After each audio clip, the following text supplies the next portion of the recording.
Hi, welcome to Voices in the Wilderness. We're a show on science and faith and that addresses questions posed by skeptics and both Christian and non-Christian, people who are struggling to reconcile their faith with science, people who are deconstructing or reconstructing or rearranging the spiritual books on the shelves of their heart. We bring various voices into the conversation to open paths for people who wander to connect with Jesus on their journey. If you're watching live on Facebook or YouTube, feel free to drop your comments or questions into the chat boxes and we'll keep an eye out for them. Hopefully we'll have time to ask and answer some of your questions. Today, we have the pleasure of Faith Stults as our guest on the show.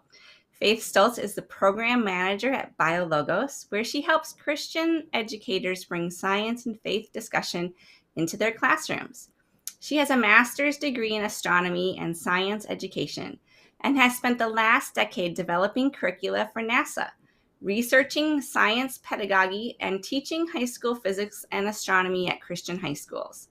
Faith's passion for science education and for healing the church's relationship with science came out of her experience as a science-loving kid growing up at Christian schools. Welcome, Faith. Thanks for joining us today. Of course, my pleasure. So why don't you just kind of introduce yourself a little bit? Tell us about your religious background and spiritual journey. Sure, yeah.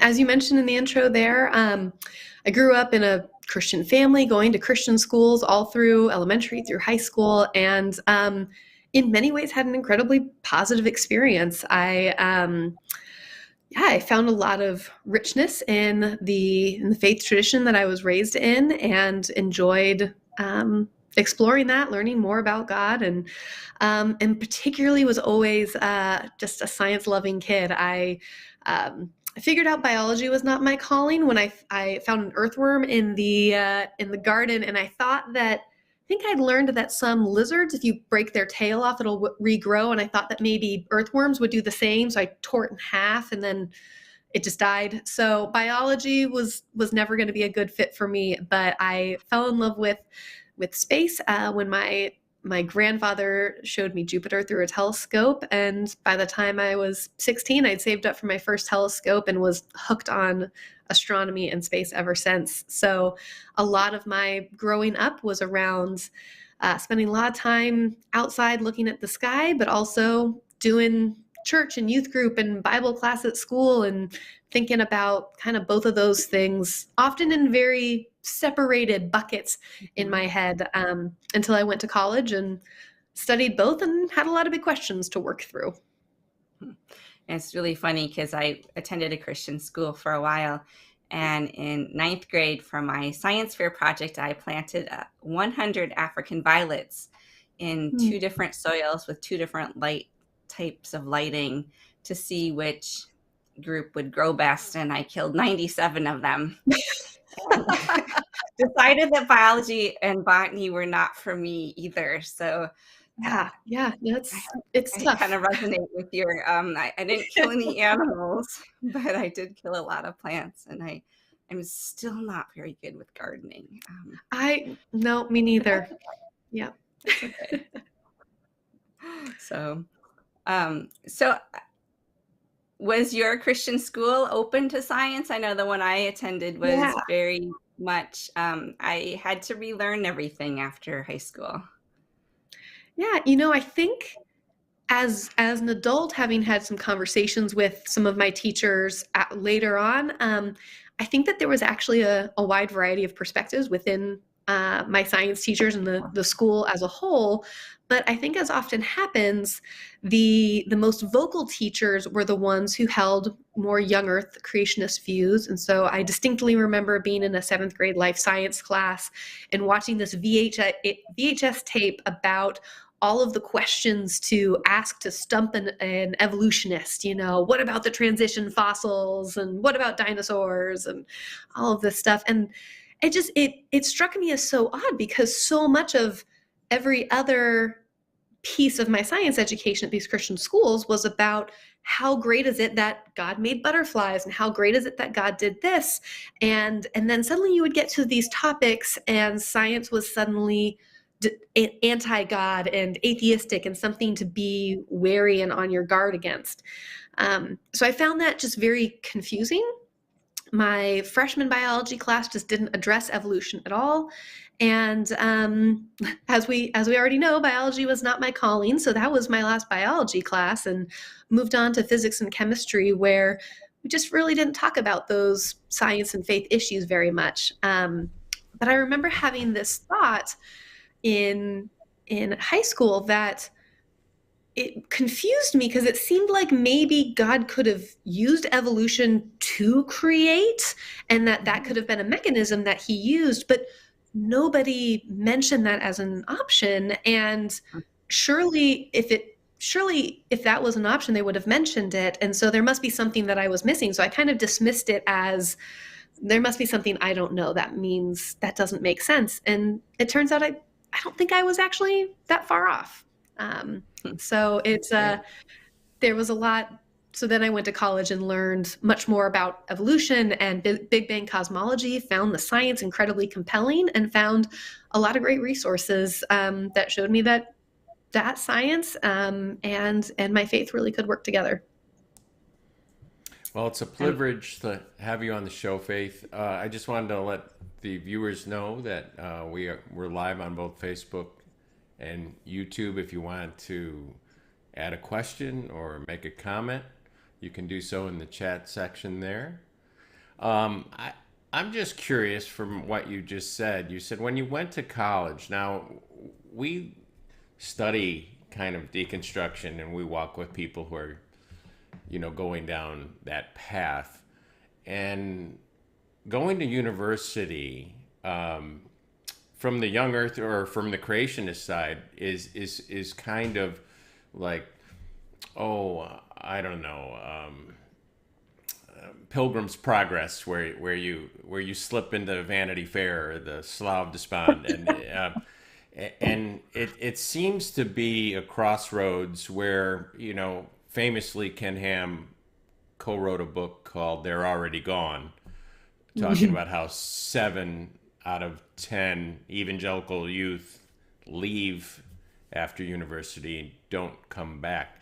So I'm curious, in your own experience, did you have any friction between faith and the science that you were learning?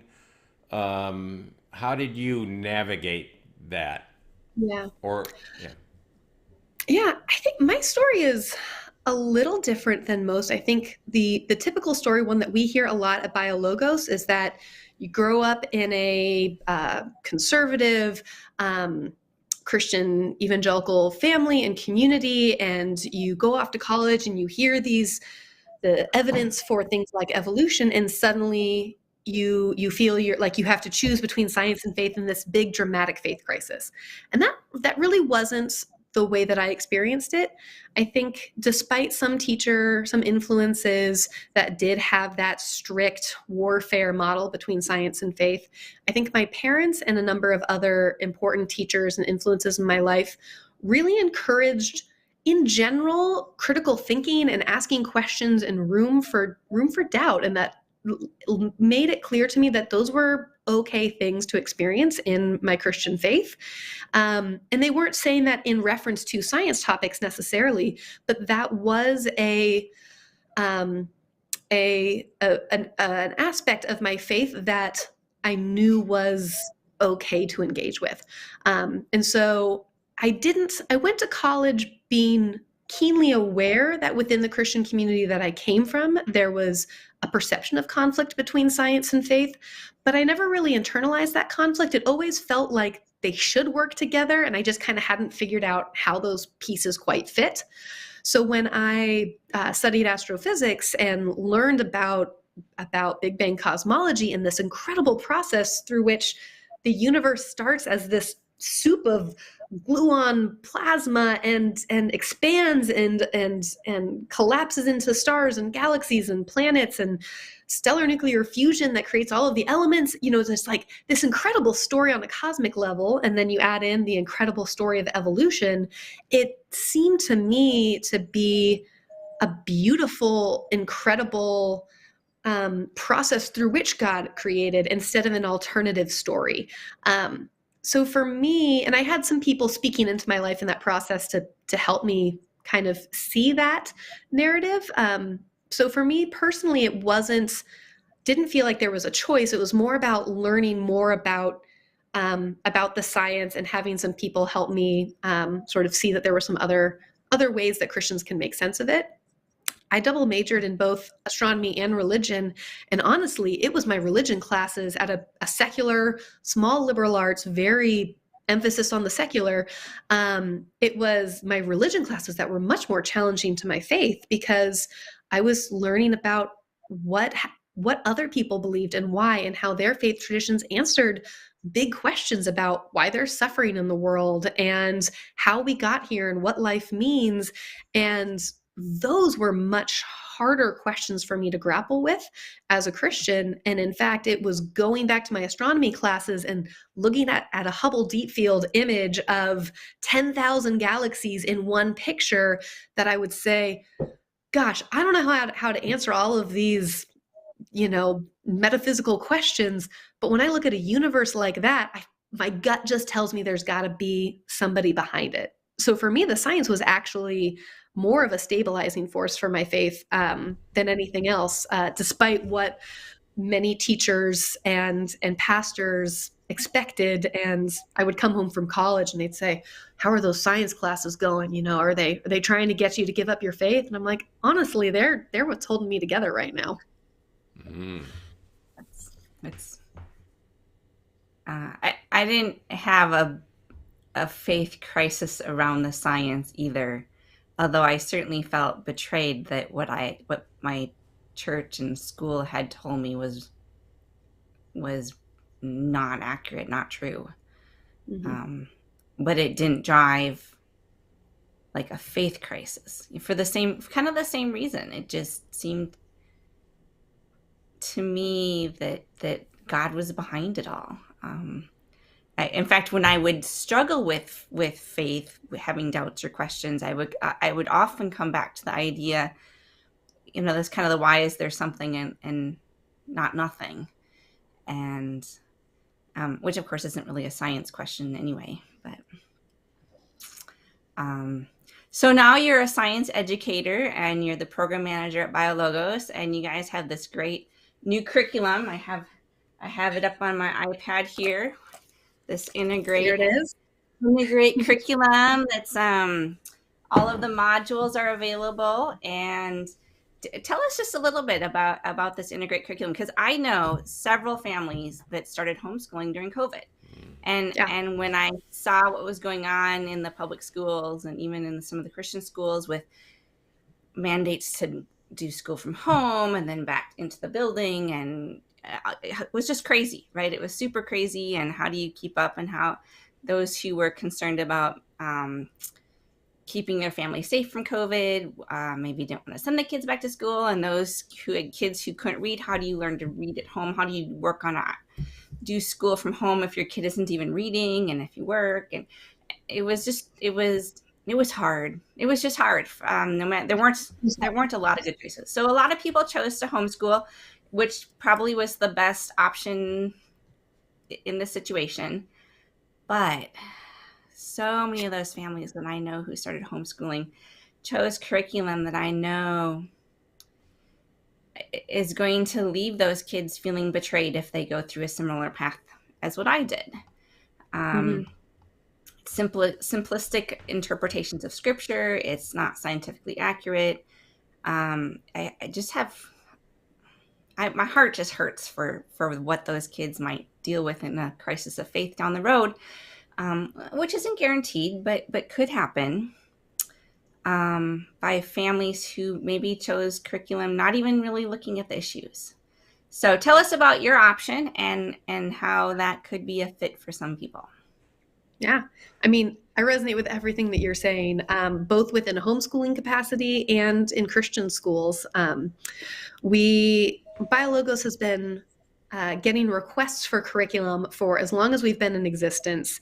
But writing a curriculum is a huge endeavor, and and not to be undertaken lightly.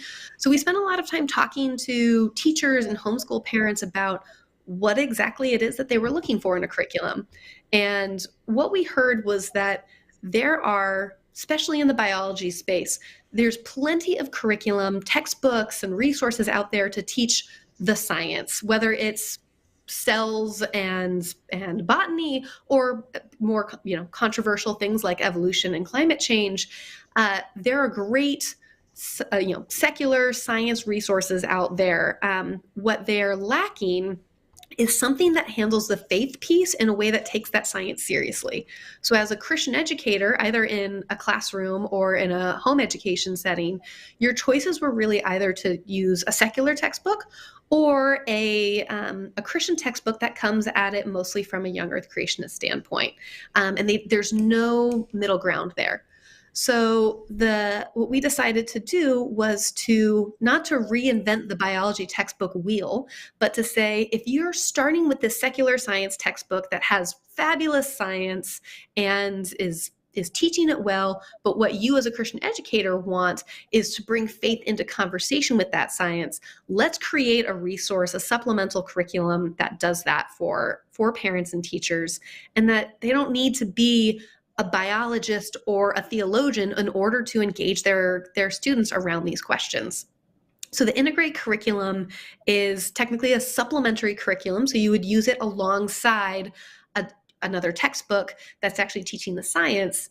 And it is organized into 15 different units that cover different topics within the science and faith conversation. Some of them are general, like talking about science and faith as two different ways of knowing, and talking about how science can actually be a really rich vocation for Christians. And some of them most of them are more topical, talking about cells or genetics or DNA technologies or evolution and fossils and climate change and biodiversity and all sorts of these topics that we think faith has something to say, not necessarily answers to give, but conversation to be offered. So the idea is that if you're going through your evolution unit in your secular textbook, you can bring in activities and discussion questions from Integrate to say, hey, we just learned about this idea of natural selection in our biology textbook. Let's think about, what does it mean that we're made in the image of God if we share a common ancestor with other animals, and in fact all of life on Earth? Sort of, what does that mean? So really the hope of Integrate is, the goal is not to provide students with the answers. The goal is to help them to ask good questions and think critically about them and figure out what they believe and why, and to give them the scientific resources, the intellectual resources, and the biblical and theological resources to work out some of that stuff for themselves. But to create a safe space for question asking is really at the heart of it. Yeah, I've gone through most of the modules, and I really like some of the discussion about random, because I think that's an idea that's often misunderstood. I thought the little segment on intelligent design was useful, and I really like some of the stuff you had about diversity and people with disabilities. I found those units particularly interesting from my perspective. So I'm excited for your curriculum. Do you guys have any plans to make stuff for younger kids? Because I think a lot of times, at least families that I know, they kind of get hooked into the young earth creation perspective when the kids are really little. Sure. And I'm not sure that I don't think Integrate is necessarily going to work at that level, and by the time the kids are in high school, those families might not be open to it. Sure. Yeah, we think a lot about that younger age group. Elementary is it's kind of a tough nut to crack when it comes to the science and faith discussion, because you're not going to sit your 7-year-old down and say, all right, you've got your young earth creationists over here and your progressive creationists and your intelligent design, like developmentally, that's not where they're at. And so you have to think about the way that I think about that age group is we want to set a foundation for our kids of seeing the relationship between science and faith as one of complementarity and mutual enhancement, not one of conflict. And that doesn't mean that we're talking about evolution with 6-year-olds. It means that we're talking about how things that we can recognize God in the creation around us, and pointing out scientists who are Christians, or thinking about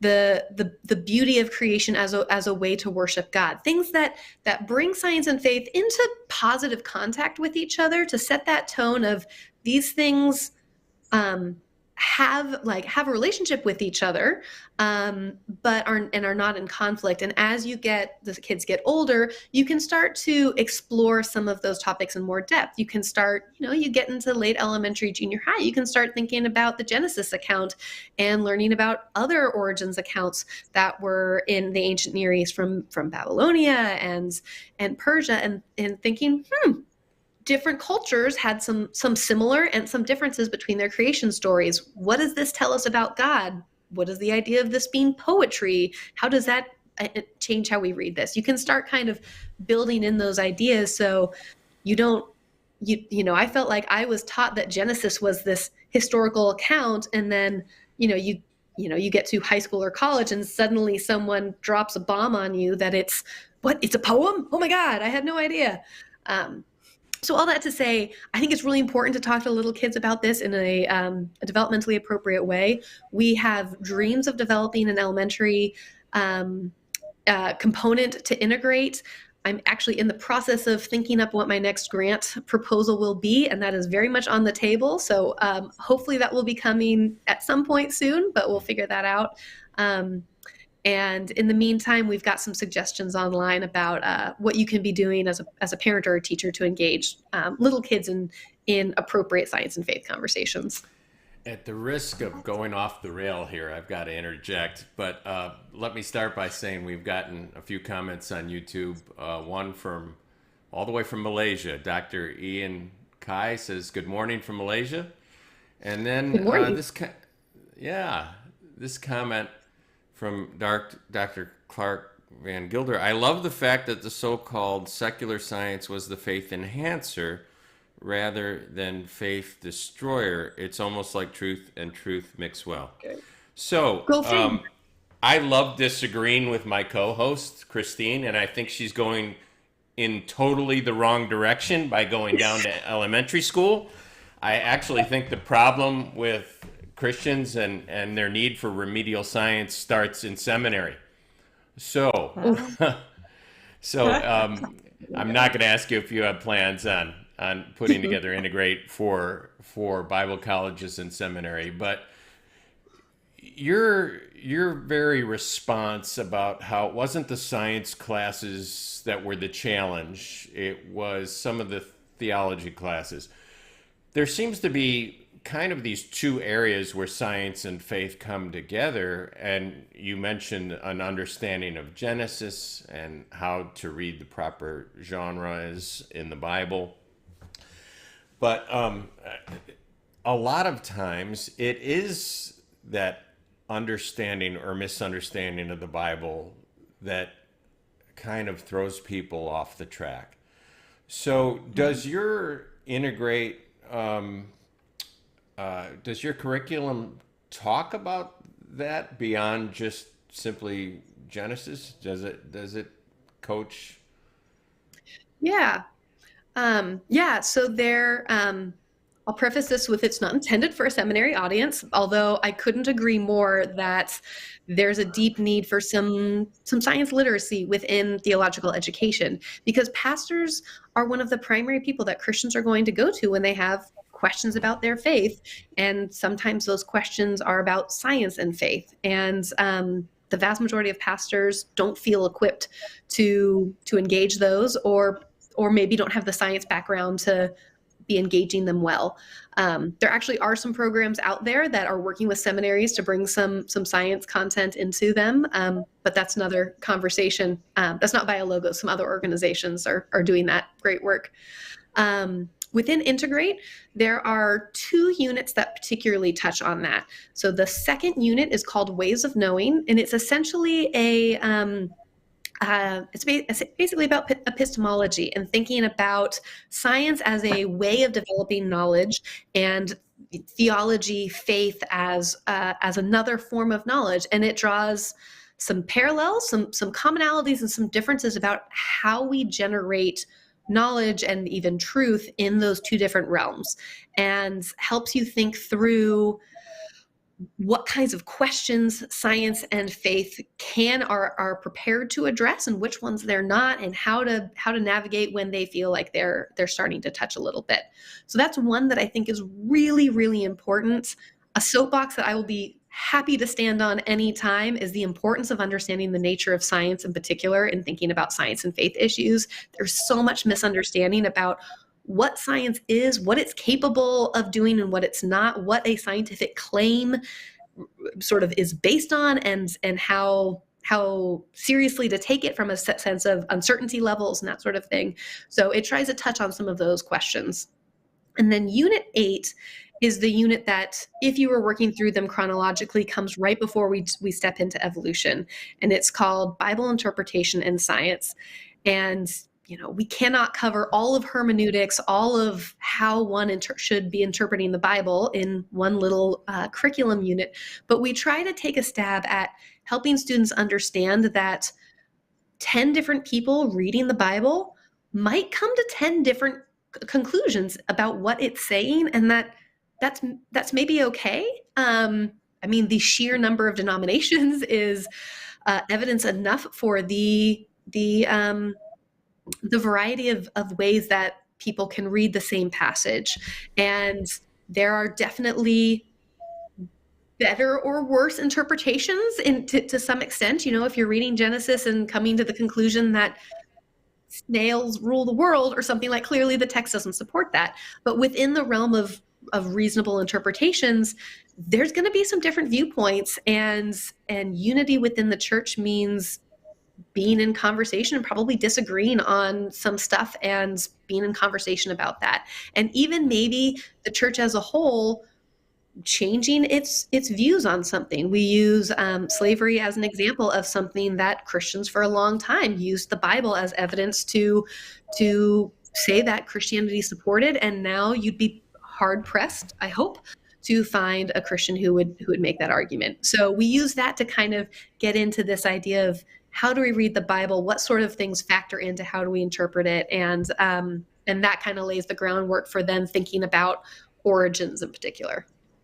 Well, I would say to you that the same could have been said of astronomy, but recently the phenomenon of the flat Earth has taken off again and is being fueled mostly by evangelical circles. So we might have to revisit that. I do want to add one more comment from Facebook before I hand the baton back to Kristine.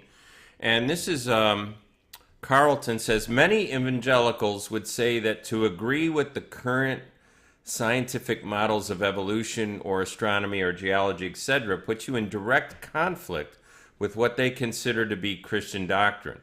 These are also many of the same folks that you find homeschooling or in Christian schools. What does the dialogue with them look like?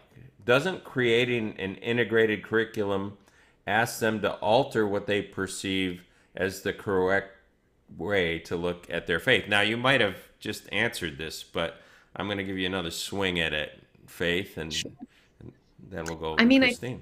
I think the short answer is that, yeah, you're right. There is a whole population for which one of the reasons why they go to Christian school or homeschool their kids is exactly in order to be able to teach their kids a particular viewpoint on the Bible and science, amongst other things.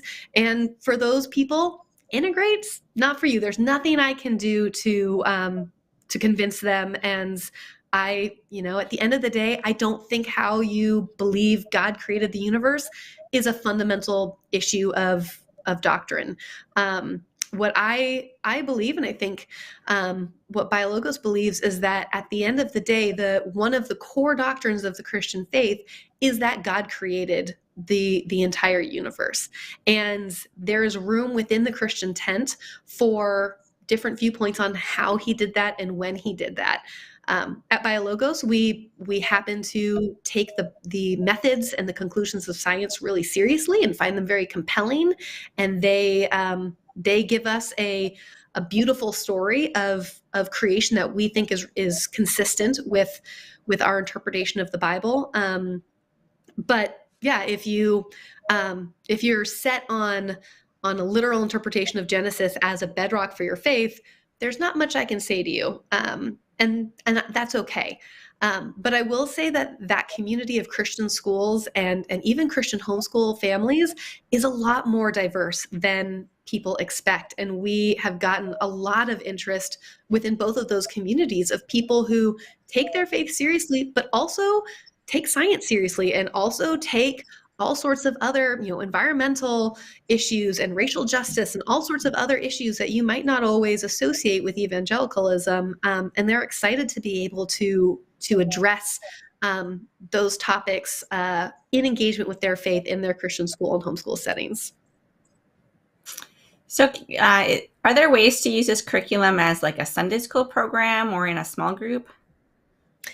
Yeah, I think it's designed for a classroom, but it is entirely adaptable, especially if you have a knack for these sorts of things. You could absolutely look through it and pick out some activities that you think would be a good fit, say for your youth group or for your adult small group or something like that.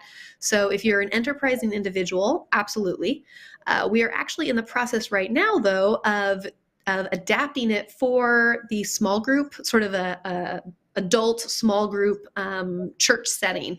So say you've got a group of your Bible study at church and you want to work through a science and faith topic. We're working on 2 different Bible studies that are kind of loosely based on integrate and tackling first the idea of the image of God from sort of taking in some science perspective. So what does it mean to be made in the image of God if humans evolved from a common ancestor? And what does it mean to be made in the image of God if some people suffer from disabilities or have other forms of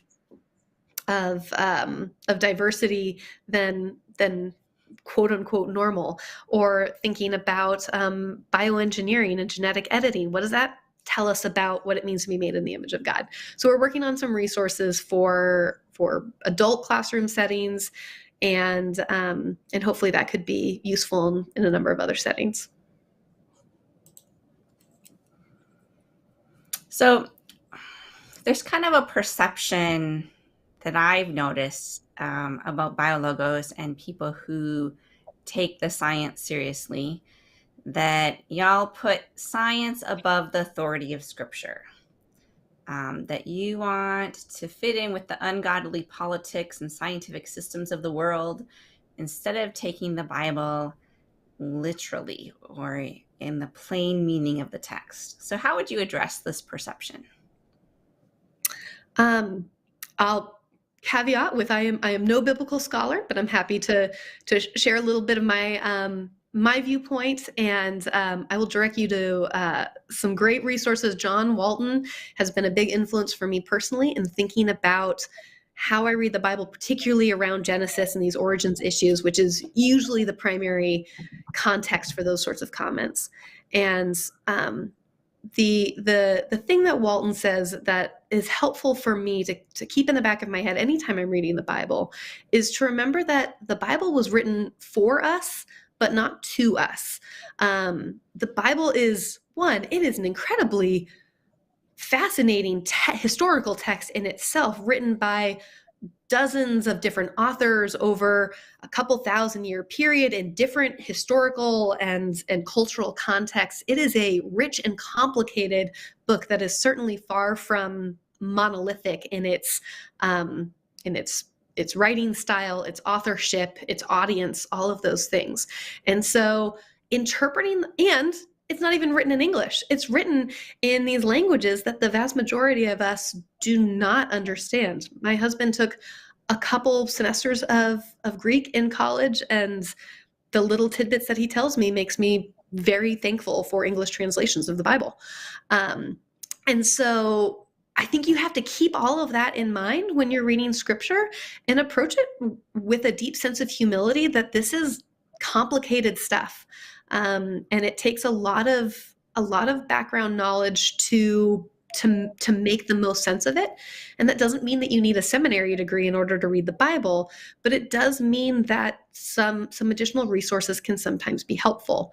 And so when you think about reading any text, say Genesis, I think it matters a lot to think about what context was this written in, and who was it written to, and what genre, what is the style of the writing, and what is that style used to convey.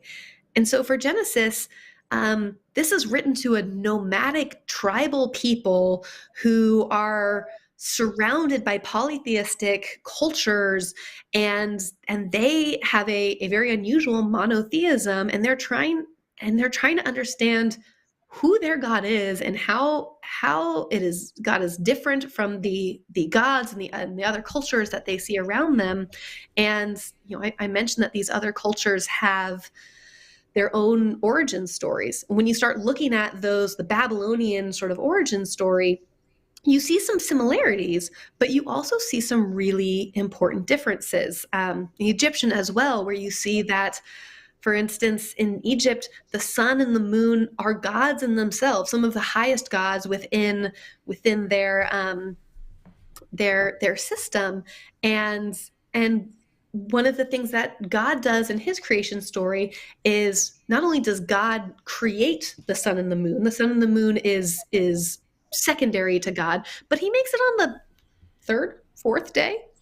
And sort of showing that the sun and the moon is not the God. I, God, am above and separate from those things that those other cultures worship. You'll also see that God creates by just speaking words, and beauty and order are created, instead of many of these other creation stories where humanity and all of creation is formed out of violence and bloodshed. And so when you think about who the people were that this was being written to, the kinds of questions that they were asking about God and life, and the environment that they were living in, what was written to them would have been interpreted by them a little bit differently than by a 21st century white female American, and the questions and concerns that I have. And as a culture, our culture is much more concerned with scientific historical accuracy, sort of thanks to the Enlightenment, than the early Israelites were. And so we are sort of programmed to read this text in that way, to say, like, well, it's telling this story, and so this must have historically literally happened, when maybe what God was trying to communicate wasn't a journalistic account of material origins, but a theological account of who he is in relation to humans and to the rest of creation. And if Genesis is a theological account of origins, setting up the relationship between God and creation and humanity, and not a story of material origins, then the Bible isn't offering a story of material origins. And that leaves science free, which science is a really great tool for studying material natural processes. It leaves science open to explore that question without offering a competing story to the Bible, because the Bible doesn't offer one. And so then science is free to do its science thing, and the Bible is free to do its theological thing. And I think, so for me, I don't remember what the question was, but for me, that's how I kind of think about Genesis and scripture, and how those two can fit together. And for me, taking the time to understand the cultural background and do what I can to learn about the original languages it was written in is a way of treating the Bible with respect and taking it seriously and trying to understand it at its deepest level, instead of instead of bringing my own 21st century easy sort of simplistic reading to it. Yes, and I think the argument that you mentioned, Kristine, where people say that the Bible is the authority, I know many fellow Christians who would say that that is elevating the Bible to the fourth member of the Godhead. But I think you really hit the crux of the matter, because oftentimes the isms, whether it's, I'm not speaking for BioLogos, I'm speaking for myself here in Sparrow Skull. I think the isms, whether it's creationism or Calvinism or dispensationalism, are systems meant to make sense of the Bible and to make it one voice, to make it a univocal voice. And academics don't quite see it that way. And so when somebody says the Bible's the authority, they usually mean my interpretation of the Bible is the authority. And what I like about BioLogos here, now I will say one of the things that really impresses me about your organization is that it doesn't just treat the symptom, creationism. It actually does introduce us to important voices like John Walton or Bishop Wright or even Scott McKnight, these theological voices that say we might be reading the text wrong. Let's circle back and revisit this. But you also introduce us to great scientists that have speak with a voice of expertise there. So was that really the brainchild of Francis Collins when he set up BioLogos? I know he was surprised when he became a Christian that there really was so much science denial and animosity in Western Christianity. So how much going forward are you going to focus on this idea that quite possibly maybe the worst mischaracterization of your organization is that you're anti-Bible? Online, Yeah. I know that's what I hear. I see you, and forgive me for prolonging this. I do see BioLogos as a safety net for people who are deconstructing. You're kind of the last person they may see, walking out of Plato's cave, and some people don't stop. They go all the way to deconversion. And you mentioned that there was nobody out there when you were in college that actually was saying it's quite possible that God is the agent of creation, but he used evolution as an instrument. So how do you answer that when you're considered by, I've heard voices online saying your organization doesn't believe in the Bible or you're anti-Bible, you don't take a view on inerrancy. Is that purposeful? Yeah, I think one of the defining characteristics of BioLogos, something that we as a staff spend a lot of time talking about. We spent an hour in our staff meeting last week talking about this idea of gracious dialogue. What does it mean to be in gracious dialogue with people who have different views than us?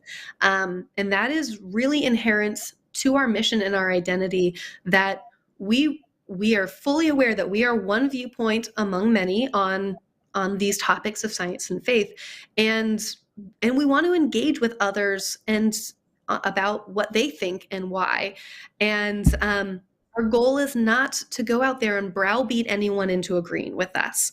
In many ways, we feel like, kind of like you mentioned, that a lot of Christians out there just don't know that there are other believers who take, for instance, evolution to be consistent with their faith. The number of times that I've met teachers and at Christian teacher organization meetings, conferences, and tell them what I do, and they're sort of smiling and nodding along, and then all of a sudden I start talking about evolution, and they kind of stop, and they, like, I had someone interrupt me and say, like, "I'm sorry, did you just say that you accept evolution and you're a Christian?" And their jaw was on the floor. And so a lot of what we do is purely awareness that this is an option amongst other faithful options for a Christian. And again, John Walton has been a big inspiration for me. I heard him tell a group of science educators recently that responding to a teacher, a young earth creationist who was worried that telling students that you could accept evolution and faith was harmful to their faith or confusing. And he thought about it as, like you said, talking to that person who's on their way out of the church, and the perceived inconsistency between science and faith is a deal breaker for them. And his thought was essentially, I'm speaking to that person in the back of the church that needs to know that there is an option here, that there is a way that you can hold on to your faith and engage seriously with science, and those don't have to be incompatible. And let me show you some options for how you do that.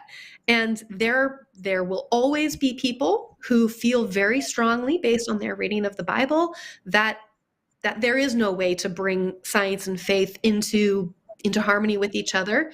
And we are, to those people, we are happy to be in conversation with them, to hear what they have to say and to share our thoughts and be in respectful, gracious dialogue with them. Our experience is that often they are not interested in sharing that type of dialogue, and that's okay.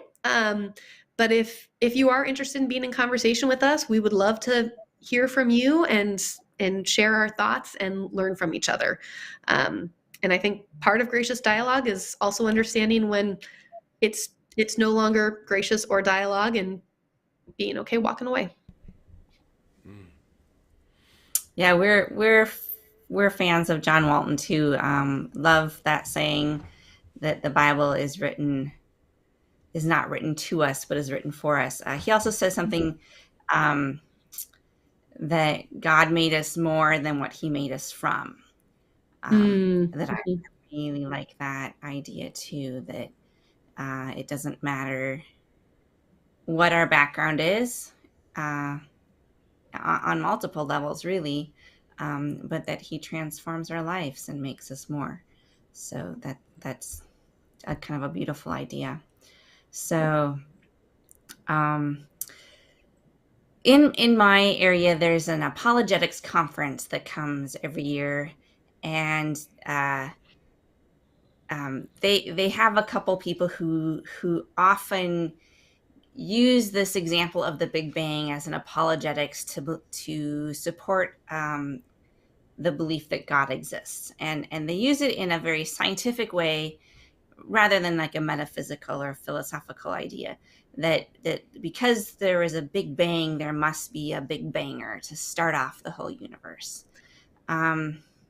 What do you think of that, given your background in astronomy and maybe what we don't know about the earliest moments of the universe, with not having not understanding like a quantum gravity yet, or having this grand universal theory to pull it all together?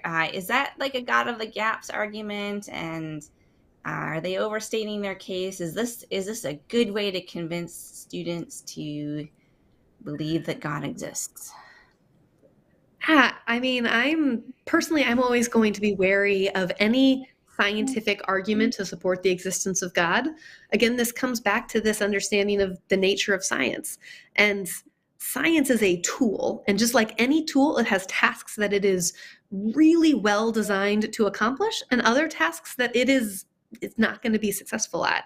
I tell my students that if you have a hammer's really great at running a nail through a piece of wood. It's really terrible at painting a landscape picture.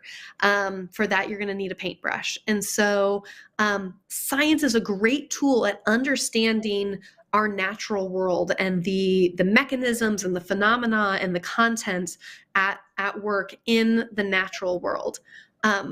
But God is not part of the natural world. He created it, but he is fundamentally separate and apart from it.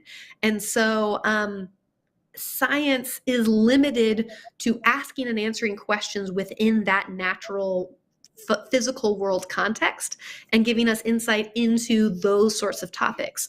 And so, I think sometimes we can glean glimmers and whispers of God, and I certainly find personal sort of devotional inspiration from the Big Bang, amongst other science components that feel consistent to me with God, and maybe even sort of bolster my faith in his existence. But I would never claim that they are proof or evidence of God as an apologetics sort of argument.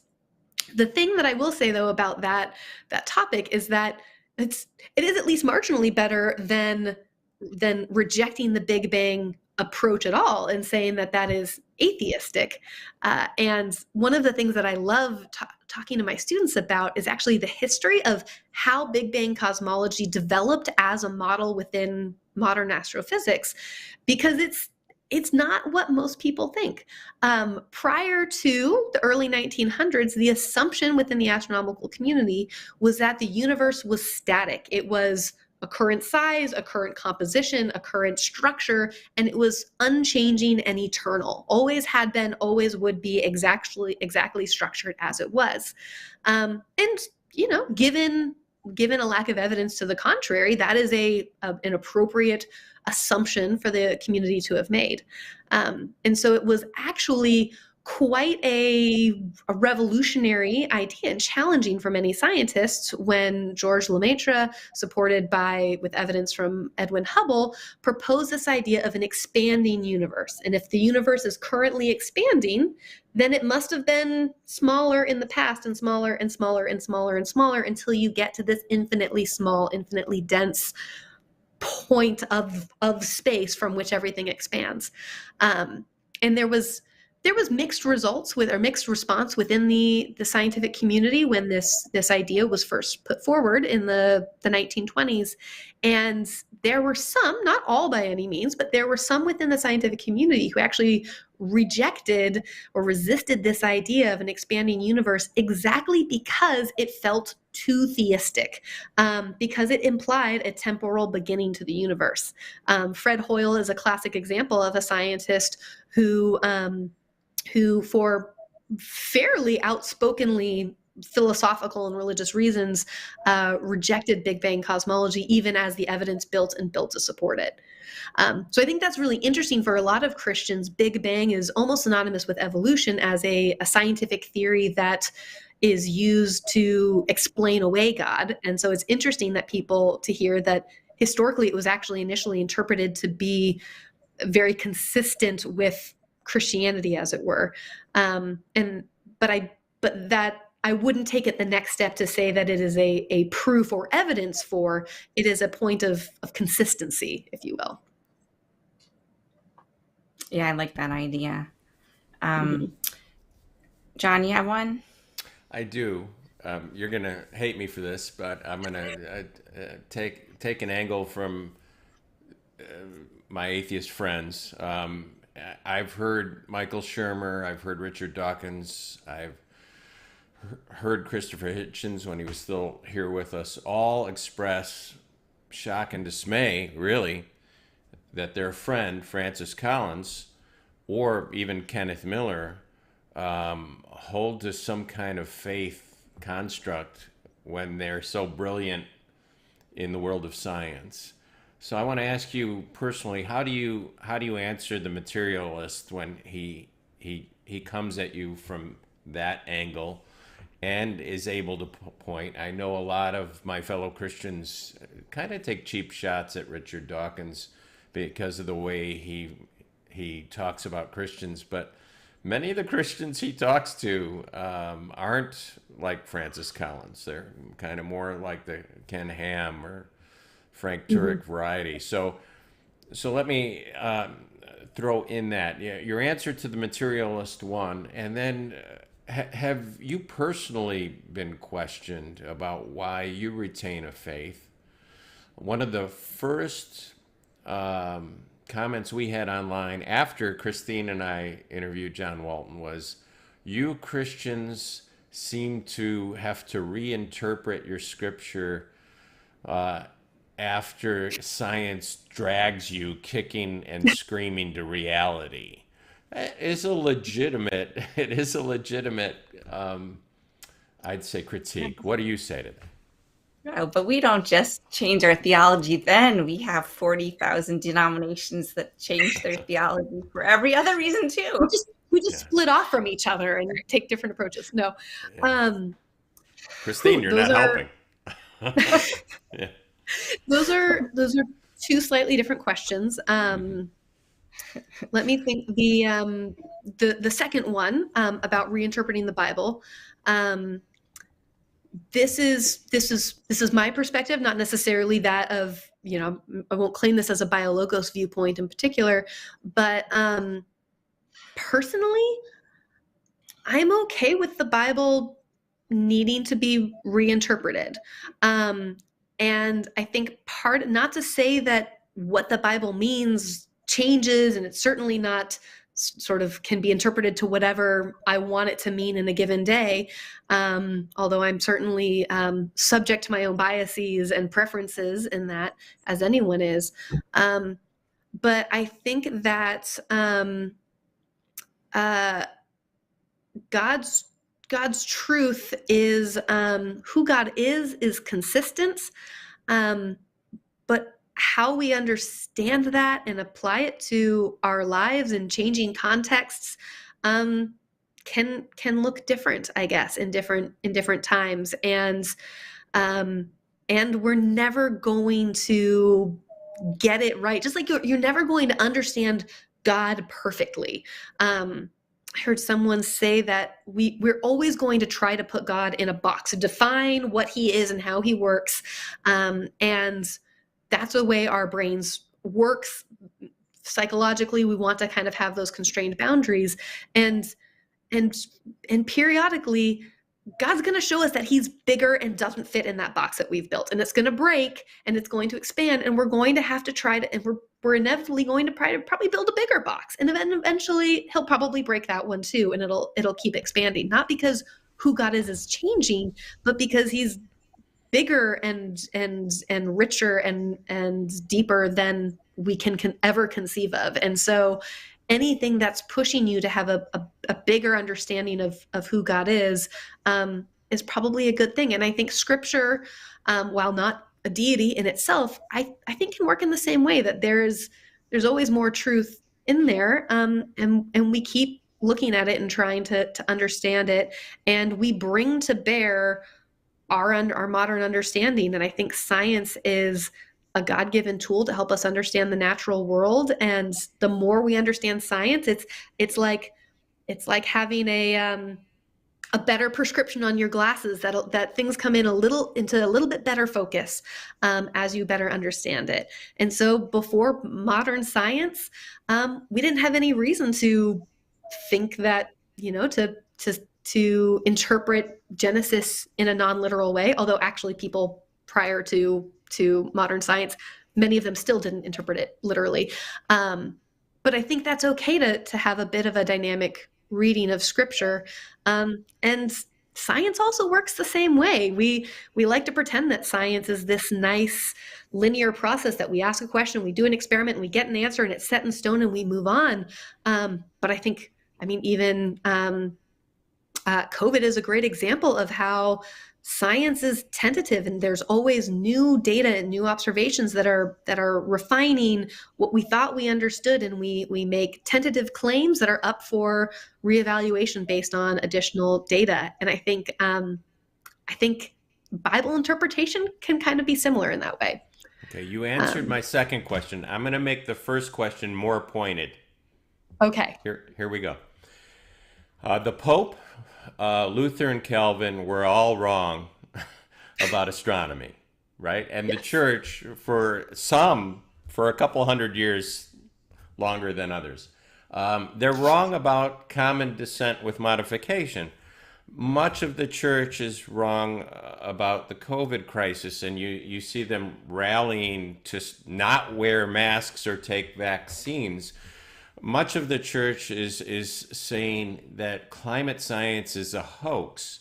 So I'm going to ask you very pointedly, if you have the mind of Christ and you have the advantage of the Holy Spirit, you see things beyond that of the natural man, why has the church been so wrong for so long, and how can we trust them with the metaphysical when they can't tell which end of the gun the bullet comes out with the physical? I think we've got about 30 seconds left in our conversation here, so I'll be quick. Yeah.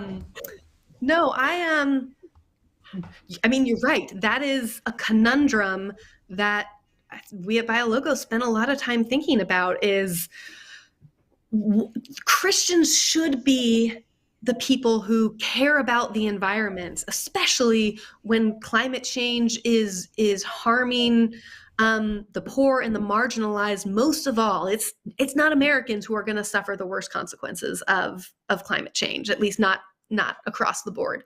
And if we believe that God created the natural world and gave us these minds capable of rational thought and experimentation, then shouldn't our science be an asset to us better understanding God and who He is and how He works, not a potential source of contradiction? I think that's I think that's my desire for the church. That's how I see the relationship between science and faith.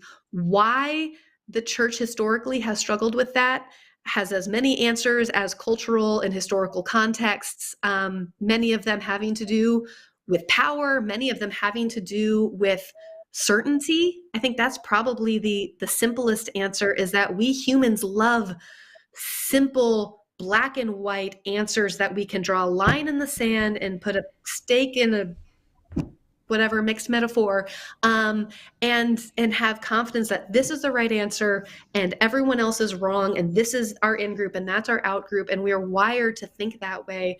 And science is one among many topics for which Christians have often unfortunately drawn those lines in places that have not proved tenable always.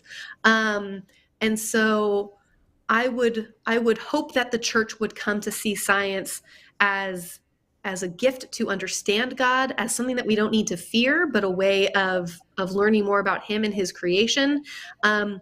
And is that going to be uncomfortable and challenging and maybe make us rethink some things that we thought we knew? Absolutely. But I think that's what the faith journey is being challenged to consider new ideas and see where they lead you. And I guess, the reason why I studied religions, not Christianity, but religions in general in college, was that committing your life to the story of the gospel and the person of Jesus and living according to that is a massive commitment, and one that comes at a cost. And if that was a cost that I was going to pay with my life, I wanted to understand what the other options were and make sure that I was choosing the one that made the most sense, and was worth it. And so I think Christians shouldn't be scared of asking these hard questions, because either they're going to find that their faith is as solid as they probably hope it is, and it will be worth following, or maybe they'll find that some other answer is more compelling. And I'd want to know if there was a better answer out there to these questions, and I think that's okay to explore. I want to give Kristine the last word here. I'd just be remiss for not mentioning how valuable I found your introduction, BioLogos, introducing me to the work of Pete Enns and also to Dennis Venema. I know there's many other worthy people we could mention, but those two personally for me have really helped me grow. Kristine? Absolutely. Sure. So when I was sharing the link to this and kind of spreading the word on Facebook and elsewhere, I had several people who wanted me to ask this question. And since we've been talking about COVID a little bit, I think it fits. So BioLogos has been pro-vaccines and pro-masks, and I'm sure you've had some pushback from some aspects of Christianity. but I also know there are some who wish you'd taken a harder stance, or maybe updated wording when more information became available. Say that vaccines maybe don't directly stop transmission of COVID. Maybe just it's more of an indirect reduction. And maybe there hasn't been enough said about air quality and the use of air purifiers and ways to make environments safer for people, particularly those who are medically fragile and the elderly. And so what's kind of the BioLogos big picture on these ideas? And is there more that you can do to make, like, I keep wondering when I go to church and they have these fans on the ceiling, and sometimes they're running and sometimes they're not, which is better? And what can we do to help churches understand that maybe these small steps we could take could make the building safer because we're doing a better job of circulating the air? And are there things that we could still do that maybe aren't, that would just help some of the people who are still feeling like they're still sheltering in place because of their medical situation? How can we be an encouragement to them, and maybe help with some of these other issues too? Yeah.